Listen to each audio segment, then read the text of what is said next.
Budget 2025 आने के बाद से मिडिल क्लास काफी खुश नजर आ रहा है। हो भी क्यों ना, आखिर अब 12 लाख तक की इनकम को टैक्स फ्री जो कर दिया गया है। मगर अभी कई लोगों के मन में सवाल आ रहा होगा कि अगर 12 लाख तक की सैलरी पर टैक्स नहीं है तो टीवी या न्यूज में जो स्लैब्स दिख रहे हैं कि 4 से 8 लाख तक की सैलरी पर 5% और 8 से 12 लाख तक की सैलरी पर 10% टैक्स है, वो क्या है? तो चलिए आपको जरा तरीके से इसको समझाते हैं। सबसे पहले तो ये जान लीजिए कि टैक्स फ्री होने का मतलब ये नहीं है कि आपको टैक्स देना नहीं पड़ेगा, बल्कि इसका मतलब ये है कि आप जितना टैक्स भरेंगे वो रिबेट के जरिए आपको वापस मिल जाएगा।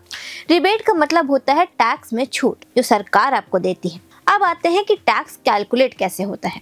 तो ये जो आप स्लैब्स देख रहे हैं जिसकी वजह से आपको इतना कंफ्यूजन हो रहा है, दरअसल उन्हीं की मदद से टैक्स कैलकुलेट किया जाता है।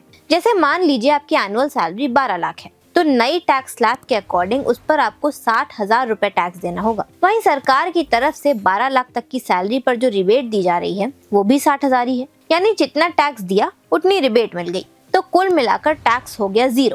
आशा है कि अब आपको समझ आ गया होगा कि टैक्स कैसे कैलकुलेट किया जाता है।